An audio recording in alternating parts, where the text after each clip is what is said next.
Today we'll discover a few hidden Lightroom features that you might not know of and that can make your editing so much simpler. Lightroom has so many features that it's really easy to miss some of them, even though they can really help in the editing process. It also has a lot of very useful shortcuts. So today I'm gonna show you a few that will probably be very surprising. So first, has it ever happened to you that you took a multitude of photos, but then their exposures were different, which meant that if you use the same setting on all the photos, some will be brighter, some will be darker. And I just recently found out that Lightroom actually has a feature that allows you to match the exposure with just one click. I was really surprised at how good it was at doing so. So let's look at these two photos that I took recently. None of them was the final photo, but you can see that the exposure is completely different. So I was probably setting up my flash intensity and I ended up with photos that were brighter and darker. So then what if I wanted to make their brightness the same? So without knowing this trick, I'd actually have to manually move the exposure slider until the exposures matched. And imagine if you have a bunch of photos and they're all lit differently, it would take so much time. So here's what I can do. I will set the exposure for my first photo to be just right, and then select the other photo, or here I could select multiple photos if I wanted to. Then I go to settings and select match total exposure. So now it's done, it's magic, and now let's look at these two images side by side so you can see that basically they have the same exposure. So it's that easy with just one click. Then the next hidden feature is gonna help you when you have some imperfections on your set. It'll help you find any specks or dust or something unwanted, like unwanted crumbs or something like that.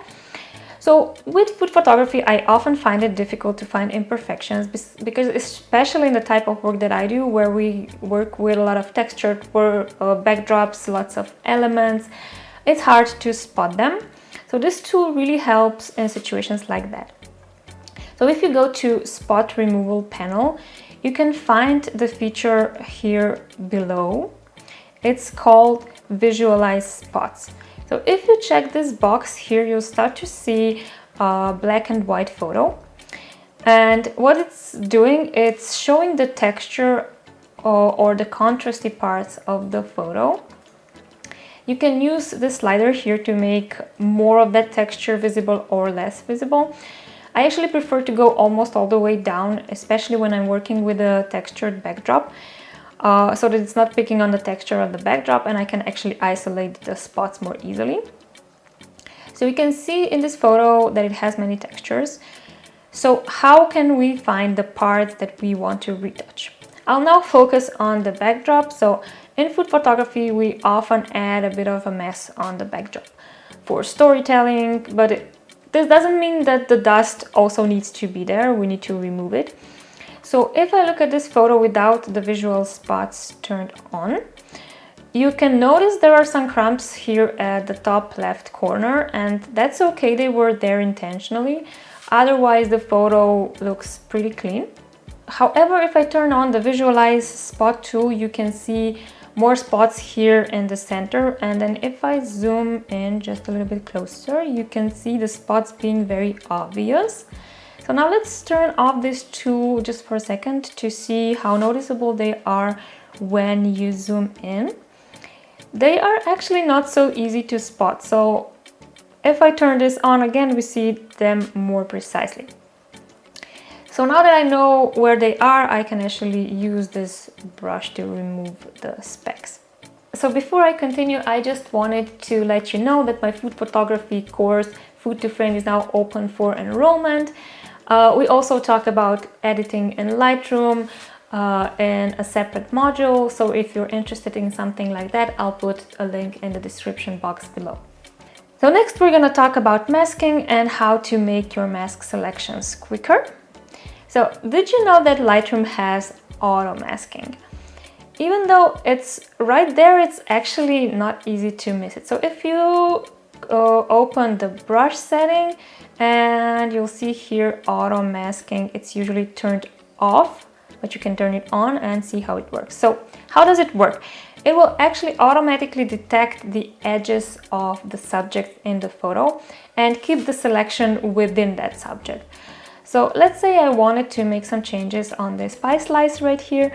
So if I go and pick the brush and have my auto mask turned off, then when I brush over the pie, you can see that the brush actually goes over the edges. So then I'd have to go manually erase the parts around or even be more precise in the first place.